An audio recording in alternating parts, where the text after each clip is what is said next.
વડોદરા જિલ્લા local crime બ્રાન્ચે express highway પરથી દારૂની અત્યાર સુધીની સૌથી મોટી ખેપ ઝડપી પાડી છે। એલસીબી પીઆઈ પીજે ખરસાણને મળેલી ચોક્કસ બાતમીને આધારે એલસીબી અને મંજુસર પોલીસે એક્સપ્રેસ હાઈવે ટોલ નાકા પાસે વોચ ગોઠવી હતી। આ કાર્યવાહી દરમિયાન અમદાવાદ તરફ જઈ રહેલા એક બંધ બોડીના કન્ટેનરને અટકાવી તલાશી લેતા પોલીસ પણ ચોંકી ઉઠી હતી।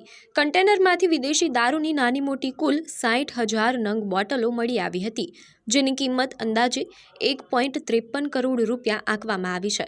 પોલીસે દારૂના આ જથ્થા સાથે રાજસ્થાનના રહેવાસી કન્ટેનર ચાલક ગોપાલ રામ બિશ્નોઈની ધરપકડ કરી છે। પ્રાથમિક પૂછપરછમાં સામે આવ્યું છે કે ગોવાના ધર્મા નામના શખ્સે આ દારૂનો જથ્થો અમદાવાદ મોકલ્યો હતો અને ચાલક મોબાઈલ લોકેશનના આધારે માલની ડિલિવરી આપવા જઈ રહ્યો હતો।